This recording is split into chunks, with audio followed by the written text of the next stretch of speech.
بسم اللہ الرحمن الرحیم۔ عباس کوچانی 1939۔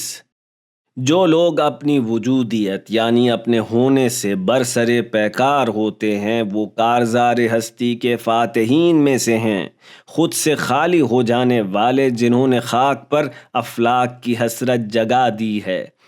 اس سے فرق نہیں پڑتا ہے کہ لوگ انہیں قبول کرتے ہیں یا نہیں، وہ عشق کی مہر پیشانی پر ثبت کرتے ہیں اور خون جگر کے جام گھونٹ گھونٹ پی جاتے ہیں۔ وہ جو نیستی کی یعنی نابودی کی یعنی نہ ہونے کی راکھ سے اپنا سر نکال کر اس افق پر اپنے پر پھیلاتا ہے کہ جہاں گدھوں کا ادراک نہیں پہنچ پاتا ہے۔ اور سید علی قاضی وہ سی مرغ تھے جنہیں نہ ان کے علم و فقاہت سے پہچانا جا سکتا تھا، نہ ہی کرامات و احوالات سے، اور نہ ہی عبادتوں کی کثرت، سجدوں اور خاموشی سے، بلکہ جو کچھ ان سے ظاہر ہوتا تھا وہ تقویٰ اور زندگی کے لمحے لمحے میں خدائے متعال کے حضور کا خیال رکھنا تھا۔ میرا دل ان کے مخالفوں کی صورتحال اور خود ان کے احوال درک نہ کیے جانے پر دکھی تھا۔ جب ان کے شاگردوں کا حلقہ ٹوٹ گیا اور سوائے چند افراد کے کوئی ان کی خدمت میں حاضر نہیں ہوتا تھا، میں صبح کے اوقات میں روزانہ 2 گھنٹے ان کی خدمت میں جایا کرتا، اور چونکہ ان کی آنکھوں میں موتیا اتر آیا تھا، میں عرفانی کتب میں سے ان کے لیے پڑھا کرتا۔ وہ آنسو بہایا کرتے یا اگر کوئی نکتہ ہوتا تو اسے بیان کرتے تھے۔ کبھی کبھی ان کے شاگردوں کا ایک مختصر سا حلقہ بھی تشکیل پا جایا کرتا تھا۔ اس دن ایک مختصر سی نشست منعقد ہونی تھی، اس لیے میں ان کے نسبتاً جدید گھر کی جانب جا رہا تھا، جو ان کے گھر کا سامان باہر پھینکے جانے والے دردناک واقعے کے بعد صاحب حیثیت افراد میں سے ایک نے جدیدہ محلے میں ان کے لیے خریدا تھا۔ اس دن میں جلدی جا رہا تھا اور چاہتا تھا کہ جو خط شیخ محمد تقی بہجت نے انہیں لکھا ہے وہ انہیں پڑھ کر سناؤں۔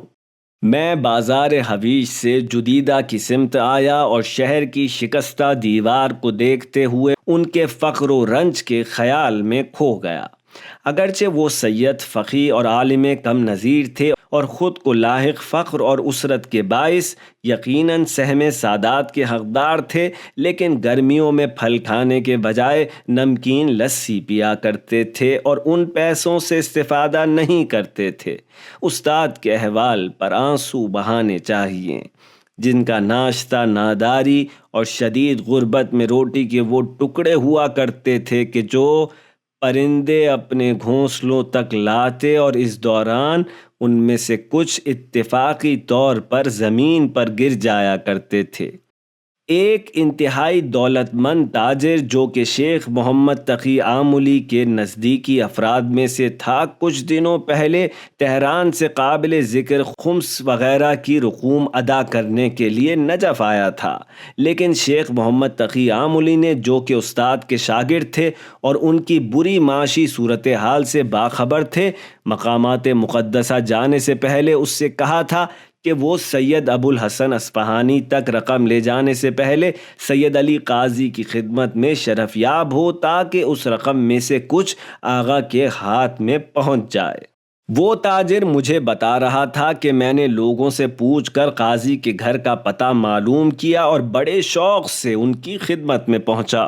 گھر کا دروازہ جب کھلا تو میں نے ایک عمر رسیدہ بوڑھے کو دیکھا جنہوں نے پانی کا پیالہ اپنے سامنے رکھا ہوا تھا اور وہ اس میں خشک روٹی کے ٹکڑے بھگو کر کھا رہے تھے۔ سلام اور احوال پرسی کے بعد انہوں نے مجھے بھی وہ روٹی پانی کھانے کی دعوت دی۔ شروع میں میرا خیال تھا کہ پانی میں غالباً شکر ملی ہوئی ہے، لیکن جب خشک روٹی پانی سے لگا کر منہ میں رکھی تو معلوم ہوا کہ وہ خشک روٹی کو سادہ پانی سے کھا رہے ہیں۔ میں بڑی شدت سے منقلب ہو گیا اور چند منٹ کے بعد ایک رقم ان کے سامنے رکھی اور ان سے درخواست کی کہ اپنی فوری ضروریات برطرف کرنے کے لیے اس میں سے کچھ اٹھا لیں، لیکن استاد نے اس کے جواب میں کہا، یہ کسی طور پر ممکن نہیں ہے کہ میں اس رقم سے استفادہ کروں، کیونکہ اس مال کو عام مرجعیت کے حوالے کیا جانا چاہیے، یعنی سید ابو الحسن اصفہانی تک، اور وہ ہیں جو یہ بھاری ذمہ داری اپنے کاندھوں پر اٹھائے ہوئے ہیں، اور کسی بھی بہانے سے اس سے سوء استفادہ نہیں کیا جانا چاہیے۔ ایسی رقوم ان تک پہنچنی چاہیے جو رد مظالم کے لیے ان سے استفادہ کریں۔ لیکن وہ تاجر یہ بتا رہا تھا کہ میں نے ان سے کہا، آغا، یہ رقم جو میں نے آپ کو پیش کی ہے وہ خود مجھ سے متعلق ہے اور میں ان میں تصرف کا حق رکھتا ہوں۔ یہ رقم وہ نہیں ہے جو میں مرجعیت کے لیے لے کر آیا ہوں۔ لیکن انہوں نے فرمایا، پھر بھی ممکن نہیں ہے کہ میں اس سے استفادہ کروں، کیونکہ اس شہر میں مجموعی روش یہی ہے کہ مرجعیت جو کہ ذمہ دار ہے اسے تمام رقم دے دی جائے اور وہ اس حوالے سے فیصلہ کرے۔ استاد نے اس سے مزید کہا تھا، انسان کے احوال عجیب ہیں، ہم ناداری کے وقت جو کچھ رکھتے ہیں اس پر قانع ہیں، لیکن جب کوئی ایسی صورتحال پیدا ہو جائے جو ہم میں لالچ ابھار دے تو نفس ہمارا تمہید باندھنا، ترغیب دینا اور شوق دلانا شروع کر دیتا ہے تاکہ وہ گمراہ کن اور غلط راستہ اختیار کر لے۔ آپ جو اس رقم کو میرے سامنے رکھ رہے ہیں، میرا نفس مجھ سے کہہ رہا ہے، تم بوڑھے ہو چکے ہو، ضروری ہے کہ عبادتیں انجام دینے، تحقیق اور مطالعہ کرنے کے لیے تم میں کچھ رمق موجود ہو، اور اس طرح آپ مجھے توجیہ کے گڑھے، انحراف اور بیت المال سے غلط استفادہ کرنے میں مبتلا کر دیں گے۔ تاجر کہہ رہا تھا کہ میں نے بہت اصرار کیا، لیکن آغا راضی نہیں ہوئے کہ اتنی بڑی رقم میں سے 1 ریال بھی وہ اپنے لیے لے لیں، اور میں اس حال میں کہ میری نظریں پانی کے اس پیالے اور خشک روٹی پر تھیں ان کے محضر سے نکل آیا اور رقم سید ابو الحسن اصفہانی کو دے دی۔ یہ بھی عجائب میں سے تھا کہ حاجی مکہ جانے سے پہلے مقامات مقدسہ کی زیارت کے لیے آیا کرتے اور شرعی واجبات اپنے شہرستان کے مجتہد و مرجع کو ادا کیا کرتے تھے کہ جو نجف میں موجود ہوں۔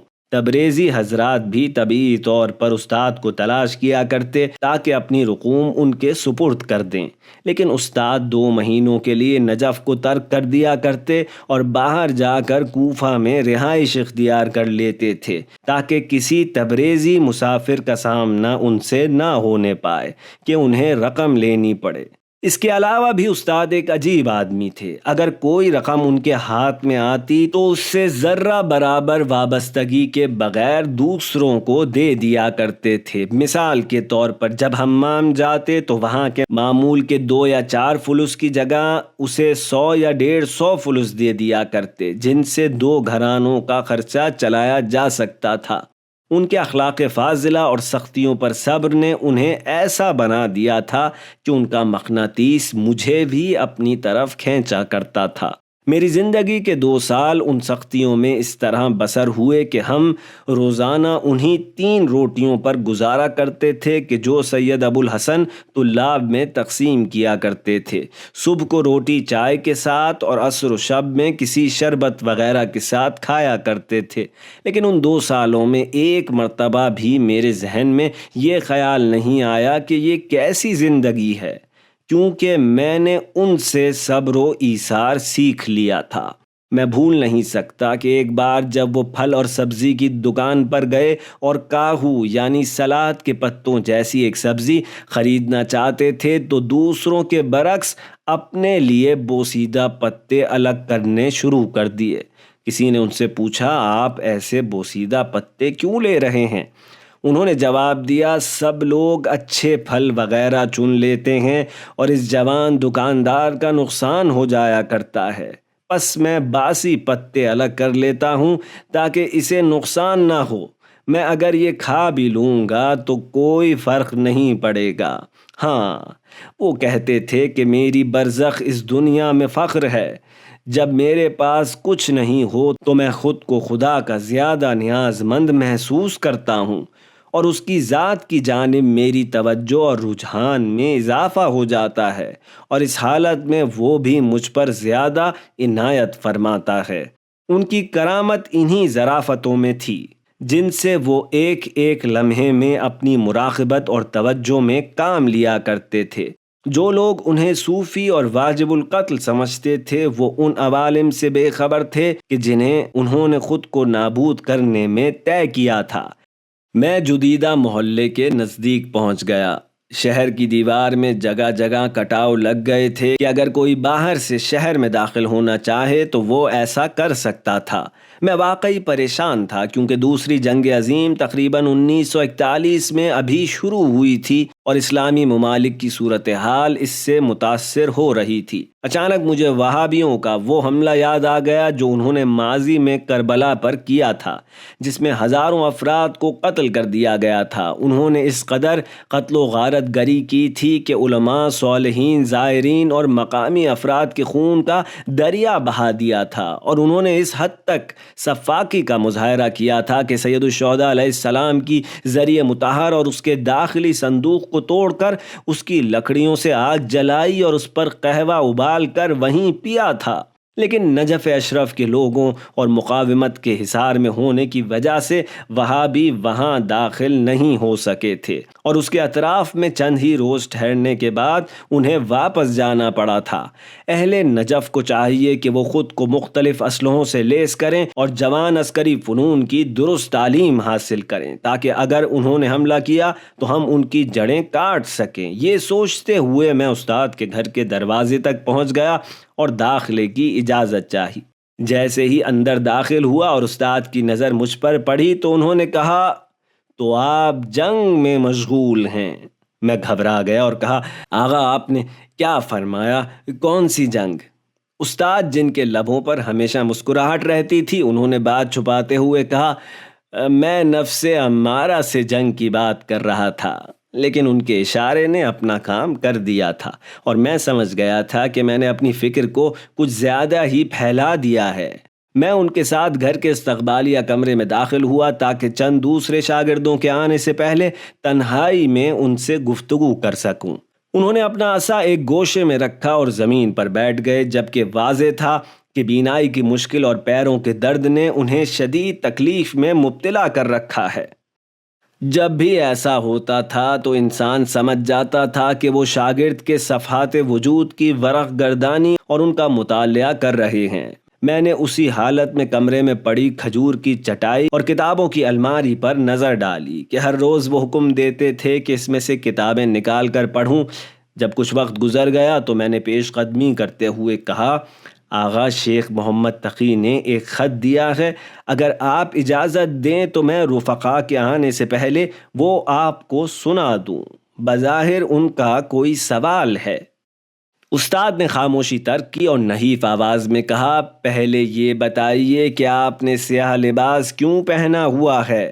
میں نے اپنے گہرے کتھئی رنگ کی قبا پر نظر ڈالی، لیکن استاد جو خود شریعت کے جزئی آداب کی بھی شدت سے پابندی کیا کرتے تھے اور نجف کے عابدوں اور زاہدوں کے برعکس کہ جو نیلے رنگ کی فدق نامی قبا پہنا کرتے تھے اور دوسروں سے مختلف اور زہد و عرفان میں شہرت رکھتے تھے، استاد ہمیشہ سفید لباس پہنتے تھے جو کہ اپنی صفائی کے باعث چمکا کرتا تھا۔ وہ یہ چاہتے تھے کہ گہرے رنگ کے لباس کی کراہت کی جانب اشارہ کریں۔ میں نے کہا، آغا یہ تو سیاہ رنگ کا نہیں ہے۔ انہوں نے تیوریاں چڑھا کر کہا، سیاہ نہیں ہے، شرع مقدس میں گہرے رنگ کا لباس سیاہ لباس جیسا ہے اور مکروہ ہے، جبکہ سفید اور ہلکے رنگ کے کپڑے پہننا مستحب ہے۔ میں نے اپنا سر جھکا لیا اور یہ سوچنے لگا کہ یہی وہ باریک بینی اور جزئی باتوں کا لحاظ رکھنا ہے جس کے باعث وہ ایک عابد انسان، مکتب اہل بیت کے پیروکار اور عارف کامل بنے ہیں۔ چند لمحوں بعد انہوں نے کہا، اب آپ خط پڑھیں شیخ عباس۔ میں نے اپنی قبا کی جیب سے خط نکالا اور اسے پڑھنا شروع کیا۔ بسم اللہ الرحمن الرحیم، سلام علیکم۔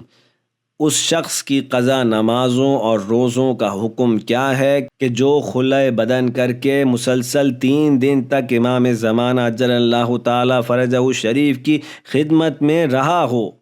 استاد نے کچھ دیر سوچا اور پھر ہنستے ہوئے کہا، یہ خود شیخ محمد تقی کے اپنے احوال ہیں جو بے ہوشی اور خلع بدن کی حالت میں امام عصر علیہ السلام کی خدمت میں رہے ہیں۔ میں جو اس وقت تک خط کے متن سے بے خبر تھا، شیخ محمد تقی کے احوال پر تعجب کی حالت میں خط کو استاد کے حوالے کیا، جنہوں نے اپنا ہاتھ آگے بڑھایا تھا۔ انہوں نے ایک قلم اٹھایا اور اپنے لرزتے ہاتھ سے خط کے نیچے کچھ عبارتیں تحریر کیں، جن کی پہلی سطر پر میری نظر پڑی: بسم اللہ الرحمن الرحیم۔ آپ کے لیے میرا شوق ایسا ہی ہے جیسے خشک زمین کا اشتیاق بارش کے لیے ہوتا ہے، اما بعد۔ اس کے بعد انہوں نے چند مختصر جملے لکھے اور خط کو تہہ کر کے مجھے دیا اور دوبارہ سکوت اختیار کر لیا۔ اسی وقت دستک ہوئی، میں استاد کو دیکھتے ہوئے اٹھا اور دروازے کی طرف گیا تاکہ ان چند شاگردوں کے لیے دروازہ کھولوں کہ جن کی آمد متوقع تھی: شیخ ابو الفضل خانساری، سید عبد الحسین دستغیب، سید محمد ہادی آملی، محمد تقی لاری، سید ہاشم حداد، سید یوسف حکیم اور بعض دوسرے شاگرد کمرے میں داخل ہوئے، استاد کے سامنے بیٹھ گئے۔ ہمیشہ کی طرح انہوں نے اپنا سر جھکایا اور طویل خاموشی میں ڈوب گئے۔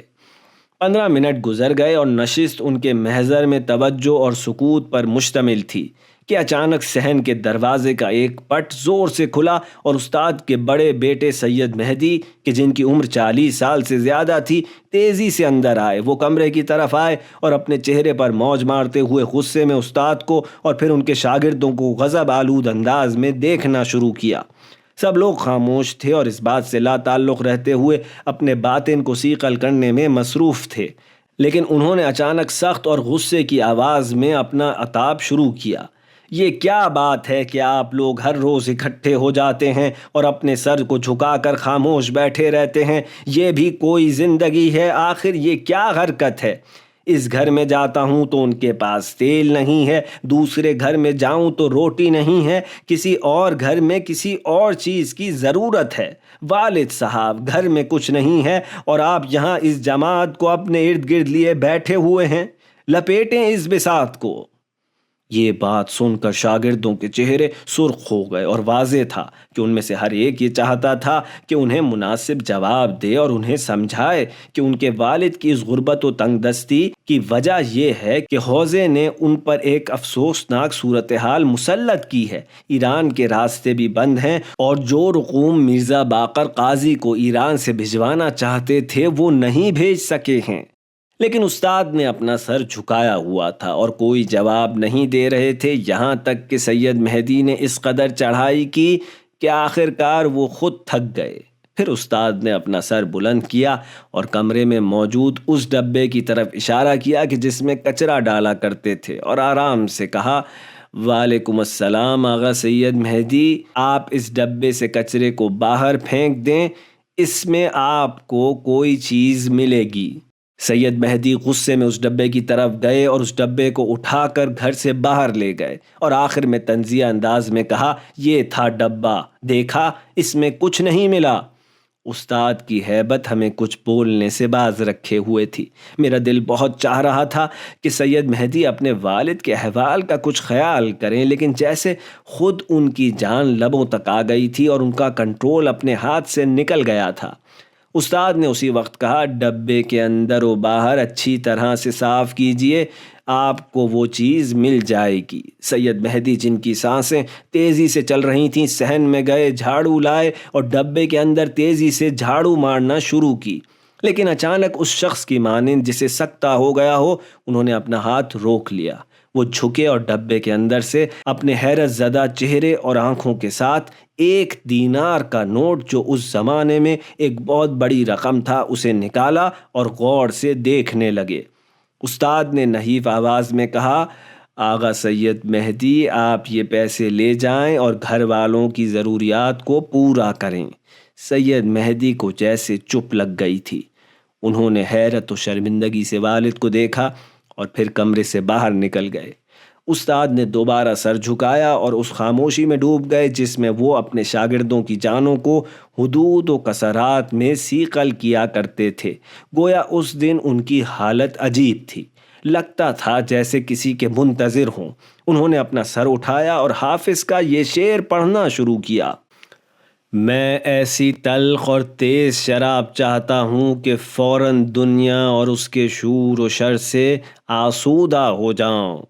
پھر انہوں نے مراقبہ کی حقیقت کے بارے میں اہم جملے ارشاد فرمائے۔ یہ شعر اس مقام کا بیان ہے کہ سالک کے لیے مراقبہ ضروری ہے، جس کے کئی مراتب ہیں۔ پہلا مرحلہ یہ ہے کہ انسان اپنے اعمال و کردار میں آخرت کو مد نظر رکھے۔ جو کام بھی اخروی منازل تک پہنچنے کے لیے ضروری ہو اسے انجام دے، تاکہ اخروی عذاب اور مشکلات کا سامنا نہ کرنا پڑے۔ یہ مرحلہ اسی صورت میں ممکن ہے جب وہ شخص احکام پر عمل کرے اور جن باتوں سے منع کیا گیا ہے ان سے پرہیز کر کے اپنی زندگی کے منصوبوں کو منظم کرے اور حق تعالیٰ کی مرضی پر عمل کر رہا ہو۔ دراصل اس مرحلے پر توکل کا پہلو، جو کہ اپنے امور کو حضرت حق کے حوالے کر دینا ہے، وہی احکام کی اطاعت اور جس سے منع کیا گیا ہے اسے ترک کر دینا ہے۔ یعنی بندہ خود کو امر و نہی الہی کے تحت قرار دے اور اپنا اختیار اسے عطا کر دے اور جو وہ کہے وہ انجام دے۔ دوسرے مرحلے کا مراقبہ یہ ہے کہ حضرت حق کی عبادت ایسے انجام دے جیسے اس کی توجہ خداوند علی و اعلیٰ کی جانب ہے، جبکہ حق تعالیٰ اس پر ناظر ہے اور اسے دیکھ رہا ہے۔ تیسرے مرحلے میں سالک اس طرح عمل کرے جیسے وہ خدا کو دیکھ رہا ہے۔ دوسرے مرحلے میں وہ خود کو اور اپنے عمل کو دیکھ رہا تھا، لیکن ساتھ ہی خدا کو بھی مد نظر رکھے ہوئے تھا کہ جو اس پر ناظر ہے۔ لیکن تیسرے مرحلے میں اس نے اپنے آپ سے اور اپنے عمل سے توجہ ہٹا لی اور وہ پوری طرح سے حق تعالیٰ کی جانب متوجہ ہے۔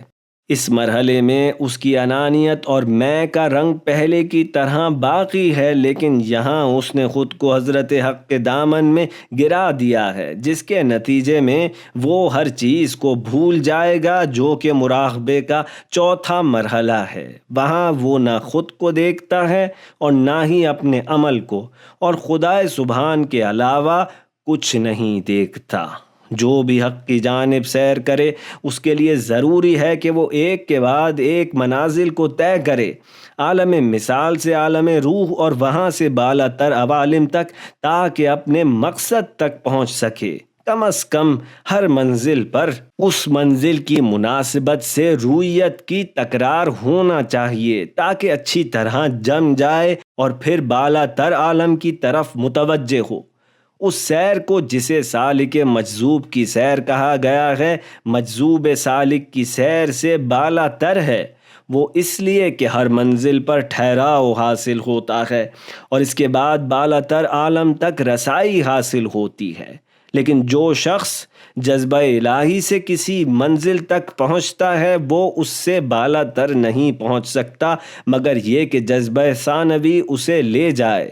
وہ سالک بھی جو مرحلہ وار سیر و سلوک میں منازل کو طے کرے، جذبات الہی کا نیاز مند ہوتا ہے تاکہ اپنے مقصد و مقصود کو پا سکے۔ تمام منازل کو دیکھنا سالک کے لیے دوسرے حساب کا حامل ہے، اور مجذوبان سالک ان منازل کو نہیں دیکھتے ہیں۔ شیخ محمد حسین اصفہانی کو، جو کہ نجف اشرف میں ہمارے قدیم دوستوں اور آشناؤں میں سے ہیں، استاد مرحوم حاجی مرزا جواد ملکی تبریزی کی جانب سے لکھے گئے خط میں چوتھے مرحلے کے لیے کئی دستور بیان کیے گئے ہیں۔ مرحوم ملکی علیہ رحمہ نے اس خط میں آخوند ملا حسین قلی حمدانی کے مکتب کے مطابق چوتھے مرحلے پر توجہ کی جزیات کی طرف اشارہ فرمایا ہے۔ سالک کو چاہیے کہ وہ چند دنوں تک اس بارے میں سوچے اور سمجھے کہ وہ جو کچھ بھی سوچتا دیکھتا ہے وہ خود ہے اور خود سے باہر نہیں ہے۔ اگر وہ اسے اپنا ملکہ بنا لے تو خود کو عالم مثال میں دیکھے گا، یعنی عالم مثال کی حقیقت کو سمجھے گا اور اس معنی کو ملکہ بنا لے گا۔ ملکہ یعنی اگر کوئی عمل مسلسل اور توجہ کے ساتھ انجام دیا جائے تو وہ ایک پختہ عادت میں تبدیل ہو جاتا ہے، اور جو چیز شخصیت کا حصہ بن گئی ہو اسی کو ملکہ کہا جاتا ہے۔ مثال کے طور پہ بعض افراد نامحرموں سے اس قدر اپنی نگاہیں بچاتے ہیں کہ اگر احتمال بھی ہو کہ نامحرم موجود ہے تو ان کی آنکھیں خود بخود بند ہو جاتی ہیں۔ قول مترجم۔ جب سالک اس مقام پر غوطہ زن ہو جائے اور اسے اپنا ملکہ بنا لے تو مرحوم ملا حسین قلی حمدانی فرماتے تھے اس کے لیے ضروری ہے کہ وہ اپنی فکر کو بدلے، تمام صورتوں اور موجودات کو محو کر دے اور عدم میں فکر کرے، اور اگر انسان اسے ملکہ بنا لے تو گویا وہ سلطان معرفت کی تجلی بن جائے گا، یعنی نورانیت کے تناظر میں اور بغیر صورت اور حد کے اپنی حقیقت کی تجلی دیکھنے سے کمال عظمت تک پہنچ جائے گا، اور اگر جذبے کے حال میں دیکھے تو بہتر ہے۔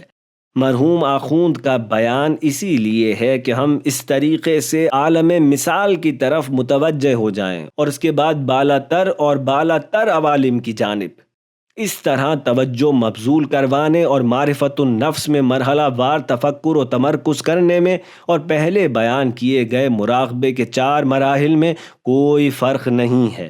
مقصد یہ ہے کہ انسان حق کو اور دوسرے الفاظ میں خود کو پالے اور سمجھے کہ وہ کون ہے اور اپنی مجرد حقیقت تک پہنچ جائے۔ ان وضاحتوں کے ساتھ پہلے مصرے کا مطلب یہ ہوگا: میں مراقبے کی شراب چاہتا ہوں جو اس قدر پرزور اور قوی ہو کہ دنیا اور اس کے شور و شر سے آسودہ ہو جاؤں۔ چونکہ ہمارے لیے جو کچھ ہے اس سے گزر جانا سخت ہے، اسی لیے اسے تلخ کہا گیا۔ شور و شر بھی ہماری نظر سے ہے، ورنہ خدا مظاہر کے علاوہ تجلی نہیں رکھتا ہے کہ ہم مظاہر کو بالکل ترک کر دینا چاہیں۔ دوسرے الفاظ میں عارف انسان وہ ہے جو خدا کو مظاہر میں متجلی دیکھے، بغیر اس کے کہ کثرات کے باعث اس کے قلب میں شور و شر پیدا ہو۔ پھر استاد نے دوبارہ اس شعر کو پرکشش اور پرمانی لہن میں تکرار فرمایا۔ شعر ابھی مکمل نہیں ہوا تھا کہ دروازے پر ہونے والی ایک دستک سنائی دی۔ میں استاد کی اجازت سے دروازہ کھولنے کے لیے گیا، چپلیں پہنی اور صحن کا دروازہ کھولا۔ میری نظر ایک معمم سید پر پڑی جو 40 سال کے لگتے تھے اور ان کے چہرے سے عظیم روحانیت آشکار تھی۔ میری عمر اس زمانے میں تقریباً 30 سال تھی۔ میں نے احترام سے کہا: السلام علیکم، حکم فرمائیے سید بزرگوار، کیا یہ آیت اللہ سید علی قاضی طباطبائی کا گھر ہے؟ جی آقا۔ کیا ہو سکتا ہے کہ ان سے فرمائیں سید روح اللہ مصطفی ان سے ملاقات کا خواہش مند ہے؟ وہ دوسرے 2 افراد کے ساتھ آئے تھے۔ شیریں مسکراہٹ کے ساتھ یہ کہا اور میرے جواب کا انتظار کرنے لگے۔ چونکہ میں نہیں جانتا تھا کہ وہ کون ہیں، میں چاہتا تھا کہ پہلے استاد سے اجازت لوں، اسی لیے میں نے کہا: جی آقا، چند لمحے انتظار کیجیے۔ میں تیزی سے استاد کی خدمت میں گیا۔ استاد نے فرمایا کہ سید روح اللہ کی کمرے تک رہنمائی کیجیے۔ سید روح اللہ اور ان کے ساتھیوں کو میں نے آگے بڑھایا اور دروازہ پیچھے سے بند کر دیا۔ استاد کے کمرے تک ان کی رہنمائی کی۔ سید روح اللہ نے دروازے پر دستک دی اور کہا: یا اللہ! جب استاد کی نظر ان پر پڑی تو اپنے معمول کے خلاف اٹھے اور نہایت احترام کے ساتھ انہیں اپنے پاس بٹھایا۔ استاد سے ایسا رویہ اور اس قدر احترام میں نے صرف سید جمال الدین گل پائیگانی کے لیے دیکھا تھا کہ جن کے لیے وہ ان کے جوتے سیدھے کیا کرتے تھے اور کبھی اپنی عبا کے کونے سے انہیں صاف بھی کر دیا کرتے تھے۔ یہ سید روح اللہ کون تھے جن سے استاد اس قدر کشادہ روئی سے پیش آ رہے تھے؟ انہیں اپنے برابر میں بٹھایا، سر جھکایا اور پھر تقریباً 15 منٹ تک خاموش بیٹھے رہے۔ اس کے بعد میری طرف دیکھ کر کہا: آغا شیخ عباس۔ جی آغا۔ انہوں نے اپنے ہاتھ سے کتاب کی الماری کی جانب اشارہ کیا اور کہا: زحمت نہ ہو تو وہ کتاب اٹھا لیجئے۔ میں تیزی سے اٹھا اور جس کتاب کی جانب استاد نے اشارہ کیا تھا اسے دیکھا۔ میرے لیے بہت عجیب تھا۔ اس الماری کی ہر کتاب کو میں بارہا دیکھ چکا تھا۔ یہ کون سی کتاب تھی جو مجھے کسی شیلف میں اب تک نظر نہیں آئی تھی؟ میں نے کتاب نکالی اور اس کی چرمی جلد کو ہاتھ سے صاف کیا۔ چونکہ میں جانتا تھا کہ استاد کی آنکھیں کمزور ہو گئی ہیں، منتظر رہا کہ وہ بتائیں کہ کیا کرنا ہے۔ استاد نے کہا: شیخ عباس، کتاب پڑھیے۔ آغا، کہاں سے پڑھوں؟ کھولیے اور جو بھی سامنے آئے وہ پڑھیں۔ مجھے حیرت ہوئی۔ کتاب کھولی تو دیکھا کہ تحریر فارسی میں ہے۔ ان سالوں میں بارہا میں نے انہیں کتابیں پڑھ کر سنائی تھیں، لیکن میں نے استاد کے پاس ایک بھی کتاب فارسی میں نہیں دیکھی تھی، اسی لیے مجھے زیادہ تعجب ہوا۔ بہرحال میں نے اپنے سامنے کھلا ہوا صفحہ پڑھنا شروع کیا۔ ایک ظالم حاکم کا ماجرا بیان ہو رہا تھا جو اپنی حکومت میں لوگوں پر بہت ظلم کرتا تھا، اور اس ملک میں ایک بزرگ عالم تھے کہ جن کی کسی نصیحت کا اس حاکم پر کوئی اثر نہیں ہوتا تھا۔ آخر کار ان عالم نے اس کے مقابلے پر قیام کیا اور اس کے ظلم و ستم اور سفاکی کی بساط مکمل طور پر لپیٹ دی اور حکومت اپنے ہاتھ میں لے لی۔ حکایت مکمل ہو گئی۔ اس دوران استاد خاموش رہے اور سید روح اللہ اور ان کے ساتھی بھی سر جھکائے رہے اور کچھ نہ بولے۔ میں نے استاد سے مخاطب ہو کر کہا، آغا مکمل ہو گئی ہے، کیا اس کے بعد والی حکایت بھی پڑھوں؟ نہیں، ضروری نہیں ہے، کتاب کو اس کی جگہ واپس رکھ دیجئے۔ میں اٹھا اور کتاب واپس رکھ دی۔ اس کے بعد میں نے جب بھی تلاش کیا وہ کتاب مجھے استاد کی الماری میں دکھائی نہیں دی۔ اسی دوران استاد نے سید روح اللہ کی جانب دیکھ کر کہا، آغا روح اللہ، ظلم کے مقابلے پر قیام کرنا ضروری ہے اور ظالم کی بساط لپیٹ دینی چاہیے، یہ ایک شرعی وظیفہ ہے۔ میں حیرت میں ڈوب گیا۔ استاد معرف کے بارے میں بیان فرما رہے تھے، لیکن جیسے ہی سید روح اللہ آئے گفتگو بالکل حکومت، سیاست اور ظلم کے خلاف مبارزے کی طرف مڑ گئی۔ سید روح اللہ احترام سے سن رہے تھے اور لگتا تھا کہ وہ سمجھ رہے ہیں کہ استاد کیا کہہ رہے ہیں۔ وہ اپنا سر اطاعت کی علامت میں ہلا رہے تھے۔ چند لمحوں بعد نشست پر دوبارہ خاموشی چھا گئی۔ سید روح اللہ نے نہایت ادب سے رخصت ہونے کے لیے اجازت مانگی۔ استاد کے جن کے پیروں میں درد تھا اس کے باوجود اپنی جگہ سے اٹھے اور انہیں اور ان کے ساتھیوں کو صحن کے آخر تک چھوڑنے گئے، اور یہ دیکھ کر مجھے اور ان کے دوسرے شاگردوں کو پہلے سے زیادہ حیرت ہوئی۔ استاد واپس آئے اور اپنی جگہ پر بیٹھ گئے۔ میں تجسس کے مارے سمجھ نہیں پا رہا تھا کہ کیا کہوں۔ میں نے کہا، جناب استاد، وہ کون تھے؟ وہ قم کے ممتاز علماء میں سے ہیں۔ پھر کچھ دیر سوچ کر کہا، وہ بہت غیر معمولی ہیں۔ مجھے زیادہ تعجب ہوا۔ استاد نے مزید کہا، وہ ظلم کے خلاف قیام کریں گے اور ان کی مانند کسی کو بھی ظلم پر غلبہ پانے کی ایسی توفیق نصیب نہیں ہوئی ہے۔ ایران میں ان کے نام کے سکے ہوا کریں گے۔ اس دن ہمیں معلوم نہیں تھا کہ اس مستقبل بینی سے استاد کی مراد کیا ہے، لیکن 1358 شمسی میں ہم نے اپنی آنکھوں سے سید روح اللہ کو دیکھا کہ وہ اپنے دور کے ظالم پر غالب ہوئے اور دنیا بھر کے ظالموں اور قابضوں کے دل پر لرزہ طاری کر دیا۔